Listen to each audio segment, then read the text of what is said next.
Hey, welcome everybody. Good morning to Sports Shorts Daily. Ronnie Rance alongside Tommy Krysan. TK joining us from Court Street Cafe in Port Allen. I'm coming to you from an undisclosed location presented by the Louisiana Sports Hall of Fame. And we appreciate you listening and watching Sports Shorts Daily, presented by LeBear's Casino. We were at Barstool Sports Book on Saturday morning for Sports Shorts Radio and at LeBear's. Tommy, this past weekend they were watching. The place was packed for the playoff games. Yesterday, you and I both went 0-3 in our predictions. Now, the Bengals. We picked them to cover the 9.5. They didn't. We had Buffalo Bills covering the 14. They had a 17-0 lead. They ended up winning. They didn't cover. And the Minnesota Vikings, we both liked the Vikings, and the Vikings ended up losing to the Giants. The Giants looked like they were the better team the entire day. What happened yesterday? I don't know, man. It was definitely a wild card weekend. I mean, gee whiz. I mean, the biggest wildness was here. The Ravens tied. Looked like they're going to punch it in for the touchdown. They go 98 yards the other way with a fumble. 14-point swing. Ravens think they go up 7. They went down 7. And then the Giants. Hey, I was impressed with Daniel Jones. I can't say I've seen a lot of him. Read and I've seen highlights, but man, I watched that, every snap of that game, and boy, that dude's big, he's strong, he can move, and he's got a decent arm. He might not have the strongest arm in the building, but he was good. So the wild card weekend provided plenty of wild. And then when you got tonight, you got the Cowboys 2.5 3-point favorite over the Bucks in Tampa to complete the wild card weekend. A lot of people fired up about that, would be it on Monday night. But, man, that was just so much stuff, from Joe Burrow and Jamar Chase to, the Giants taking care of business. A lot of people thought Minnesota was on the brink, got lucky all year. Well, Giants took it to them in Minnesota, obviously. And then, of course, backing it up to Saturday, what a deal by the Jaguars. Holy smokes. That's the only game I hit, and obviously I was very lucky to hit that one. And then, of course, 49ers separated from the Seahawks, so it was close for a little bit. So there was some entertaining NFL football, and you got another game tonight and then 2 games Saturday, 2 games Sunday for the divisional round. The games on this weekend were fantastic. If you're a borderline NFL fan, they won you over. Saturday's games, obviously everybody knows the story by now, is at 27-0. The Jaguars were down. They come back and win. That's one of the all-time greatest comebacks in NFL football history. And then the 49ers were down in the third quarter at home, and Geno Smith put up a good showing, and then they pulled away, being a good team. How about the second to last quarterback taken in the draft and the last quarterback taken in the draft this past year? Both started playoff games and both won. I mean, it just goes to show you. And both are younger than Stetson Bennett. Right. I think you and I might be younger than Stetson Bennett. That might be a reach, sir. So next week, the Bengals travel to Orchard Park to take on the Buffalo Bills. Now, the Cincinnati Bengals did not look good. They truly survived and advanced. Buffalo, on the other hand, looked better. They were at home. It was just a weird game for them.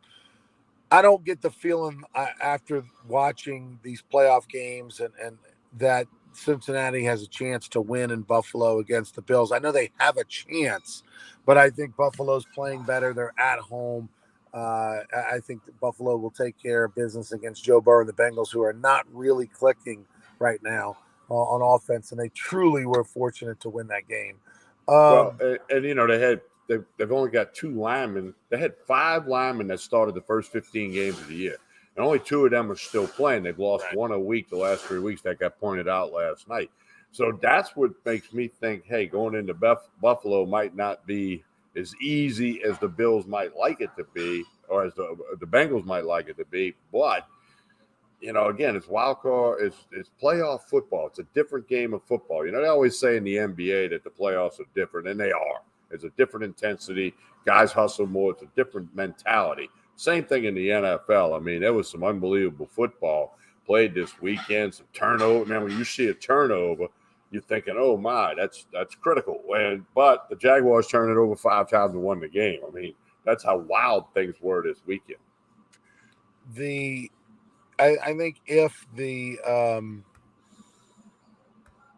if Buffalo takes care of the football and they don't turn it over. I mean, Allen gets a little sloppy with the football at times. If they just take care of the football, I don't think they'll lose next week against the Bengals. That offensive line issue is real. Um, And Tonight, they are a 4-point favorite over the Bengals. 4-point favorite over Bengals. Tonight, Cowboys 3-point favorite on the road.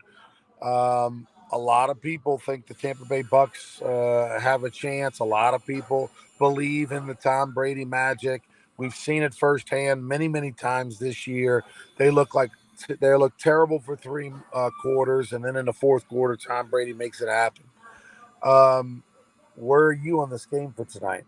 Well, it's going to be posted at meatandpotatoesusa.com, so I'm not going to say a whole lot, but the smart people might remember my Super Bowl prediction Saturday, so there's a little hint for you. But anyway, I mean, I think this whole thing about Brady and you don't bet against Brady. The Buccaneers are at home. The Cowboys, played poorly last week, really bad. Prescott didn't look good. Jerry Jones has said Mike McCarthy's job does not depend on tonight's game. That doesn't mean he's not going to get rid of him. It just means it doesn't depend solely on tonight's game. So there's a lot of storylines. Brady, does he go back to Tampa? Does he play somewhere else with tonight's game? So, like everybody, I'm looking forward to it. I think if you Tampa Bay and you don't bring Brady back, if you have a chance to bring him back, you're a fool. That team around him was not very good this year, and he willed them to the playoffs. And he's still, if based off of his performance in the fourth quarter this year, he's still plenty good enough to play in the NFL and be one of the top quarterbacks, the top tier quarterbacks in the NFL. I like the Bucks getting 3 at home, Tommy. I don't think they get blown out. I think the Tom Brady factor is real. I think they're playing with confidence. The crowd's going to be big. The Dallas Cowboys just have a history of stubbing their toe in the playoffs. Dak Prescott turns the football over a lot. He's thrown an interception 7 straight games. Even if they don't look good for the first 3 quarters, I believe that Tom Brady makes it close. They either win the game or they're going to lose, by a field goal. So that's why I like the Bucks tonight. Getting 3 at home. I'm not buying this Dallas Cowboys team. They have problems, defensively, and I think Tampa Bay and Tom Brady will take advantage of that and at least keep it close. Well, the wise guys think it's going to be very close. The 2.5 3-point spread, that's one play. And look, and what we learned in wild card weekend is you can be down 27-0 and still win. And then we learned or 17-0. Yeah, 17-0 as the Bills were up. And we learned that, it's 4 quarters of football. You got to keep playing and have, and believe that you can get it done. Now, you might do it like the Jaguars, or you might not do it, like another team. But, it's playoff football, and it's entertaining. It's exciting, kind of like, the college football semifinals were entertaining. The national championship was not. So let's hope that doesn't mean the Super Bowl, which is in your old hometown out in Arizona this year. Let's hope that it's a good game, but long way to go between now and then. 49ers had a double-digit lead in on first half and allowed the Seahawks to come back and take the third quarter. I mean, we've seen it all a lot this weekend. All right, yesterday I did something that I don't do very often, Tommy. I went to an LSU women's basketball game. It was my annual pilgrimage to check that box at least once. LSU covered the 25 points, by the way. LSU was a 25-point favorite in that basketball game against Auburn. They won by 30. 11,400 and change was the number of fans at the game, 4th largest crowd in LSU women's basketball history. And a lot of them were there to honor Simone Augustus. She had a statue unveiled outside right between Bob Pettit and Shaquille O'Neal. And there were at least 800 to 1,000 people outside for the statue unveiling. Giant crowd for the statue unveiling an hour and a half before first tip. And she was at the game, of course. A lot of former alumni. Everyone was invited. It was a really good scene. LSU women's basketball, by the way, undefeated this year, ranked in the top 10. They have a very nice squad. But it was all about Simone Augustus, Tommy, who for the state of Louisiana and LSU, she's the Pistol Pete Maravich of LSU women's basketball. Yeah, she really is. And with all due respect to Sue Gunner and the great job she did at LSU, Simone Augustus kind of put LSU basketball on the map, like Pete Maravich did, and then Dale Brown certainly had his footprint too. But Simone Augustus, out of Capitol High, I remember watching her play in the girls' All-Star game when she come out of high school. There was, nobody got to see her that much in high school. You didn't have games on TV like you guys do with the Parkview Baptist digital network now. But I remember seeing her and thinking, hey, this girl's really good. And as we saw, there's not anything she can't do on the floor. All about her teammates, and just a tremendous honor for her. Well-deserved. I saw the pictures of how crowded it was by the statue unveiled. I like the statue. I don't like Pete Maravich's statue, as a personal opinion, but I like the statue that went up, and that's great for Simone Augustus. It's great for LSU women's basketball. It's great for the LSU athletic department, the whole 9 yards. I mean, you got to throw it all in there. It was a great thing. And then, of course, they won. They're 18-0, 6-0 in league play. They will host Arkansas on Thursday at the PMAC, so that'll be their next time out the gate. Speaking of LSU basketball, the men, wow, worst loss in Matt McMahon's career. Never lost a game by 40 points before. It was right after the tip, it was over. I mean, Bama was just so much better running the floor, so much more athletic. And LSU only shot 29% from the floor, had 2 guys with 10 points, nobody else in double digits. That's not a recipe to win. They'll be home Wednesday night against Auburn, who's a very good team.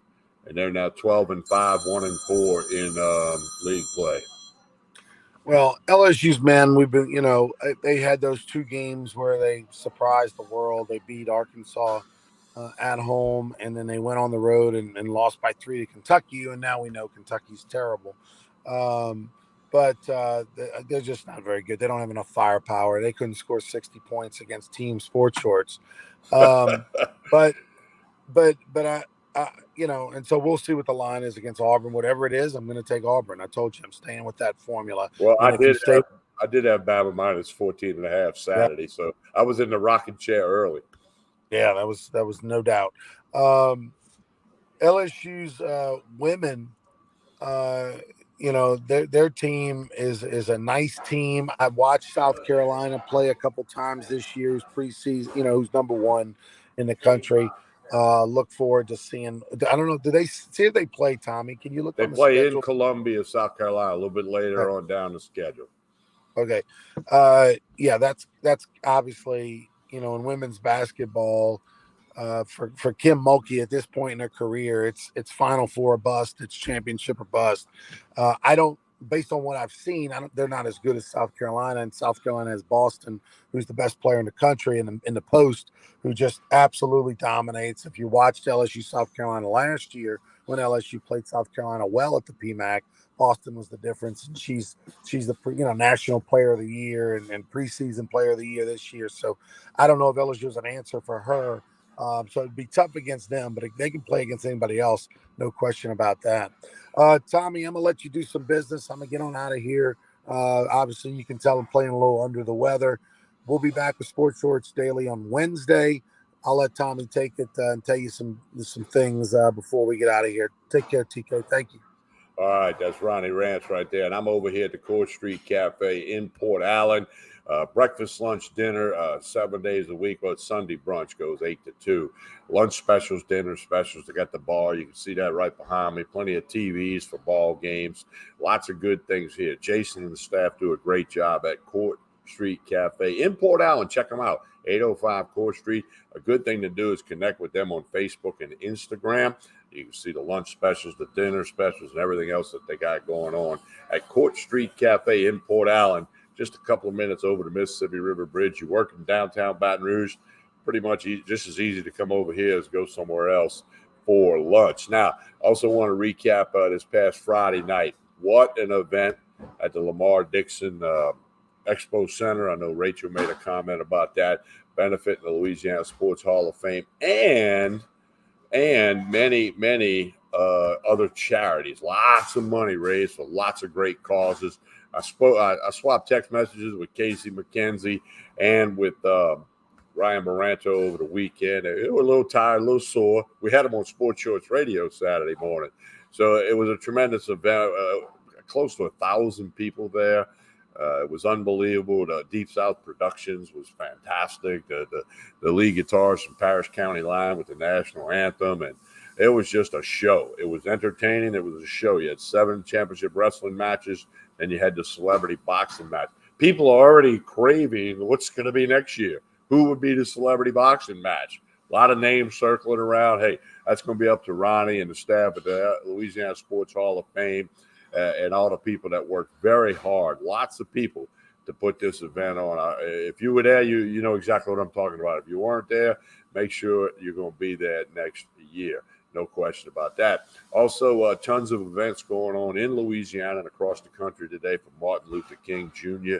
Day. It's an annual in memorial of him and honoring him and all he did for people and for civil rights and all that stuff in our country. So certainly we recognize that. Don't forget tonight, Cowboys Buccaneers 7:15. You want the very latest. Oh, yeah, don't forget to like and share this video. But we are meatandpotatoesusa.com. We're going to have some picks posted no later than 4 p.m., 7:15 kick Central Time. So meatandpotatoesusa.com hitting 61% against the spread in the NFL. So hopefully we can have some winning picks for you tonight. It might not just be the point spread. It could be a total for a team. It could be an over-under total for the game. First quarter line, first half line. Lots of things could be at meatandpotatoesusa.com. Check out that website. You can get it on your smartphone, the computer, the laptop, tabletop, any kind of top. You can get meatandpotatoesusa.com. And, of course, don't forget my podcast, Talking Sports with TK. Search for it. It's available on all your major platforms. We're hosted by Anchor, but we're available Spotify, Apple, TuneIn, iHeart, you name it, many, many others, Stitcher, Google Podcasts, Amazon Podcasts. It's everywhere. Talking Sports with TK. Check out the podcast available on all major platforms. All right, once again, we are presented by the LaBerge Casino Hotel, Baton Rouge, the Barstool Sportsbook. We were out there Saturday to do the show, had a great time. If you haven't been to the bar, I was telling a friend Saturday night, if you haven't been to the Barstool Sportsbook yet, you need to check it out. It is fantastic. It's fun to watch games. You don't have to bet. Get some great food and drinks, watch a ton of games. And if you want to place a small wager, you can do it at the LaBerge Casino and Hotel in Baton Rouge, the Barstool Sportsbook. Once again, I'm at Court Street Cafe in Port Allen. Need to check these folks out for breakfast, lunch, dinner. Got a nice patio out front when the weather's nice. Plenty of parking available. No issues there. They'll get you in and out of here. Court Street Cafe in Port Allen. Connect on Facebook and Instagram. That's a great way to keep up with everything they got going on over here at Court Street Cafe. All right, Carl says, pulling for Tampa Bay, holding my nose. All right, let's see what else we got. Rachel makes the comment about Friday night fights. What a show. Well done, Ronnie. Ron King, the hair, okay. Everybody saw it. Ronnie had a funny line about his Don King wig because he was Ron King. If you were 40 or over, you loved it. If you were under 40, you thought he was a troll doll because you didn't know anything about Don King and the professional fighter and all that stuff. So we'll have to see. Carl says Peyton to the Chargers. Justin Herbert, the quarterback of the Chargers, he came out and backed his coach, Brandon Staley. He says, hey, we don't want to go nowhere. They blew the big lead. Yeah, that happened. But I don't know if anything will happen. And how about Sean Payton getting permission? The Carolina Panthers getting permission to talk to him. Lots of teams talking to him. You know, and I've been on that boat that he might go back to the Saints. That's not being talked about. I'm going to make some calls. I got to call some of my good sports media colleagues down in New Orleans and see if there's any chance of that. I got the red velvet cake bet with Ronnie Rance, but I got to follow up on that because he's meeting with Denver tomorrow. Tomorrow is the first day he can meet with somebody. Scheduled to meet with the Denver Broncos. Broncos also talking to Jim Harbaugh, the Michigan coach. So there's a lot going on with all of that good stuff. So, all right, Sports Shorts Daily. We'll be back Wednesday and Friday at about 9:30 in the morning. Please like and share this video. You got to do that. that really helps us, our sponsors from Court Street Cafe to LeBear's to Tremonti's and everything else that we do here. It's important. Please like and share this video. That helps the big picture. It doesn't cost you anything to watch this stuff. You get what you pay for, right? No, but please like and share this video. That helps us out a lot.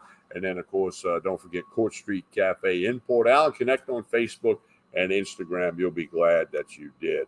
All right, I appreciate all the comments that people chimed in with today. Martin Luther King Jr. Day. If you participate in any of those activities, hope all that goes well. On behalf of Ronnie Rance, my name is Tommy Chrysan. We'll talk to you again real soon.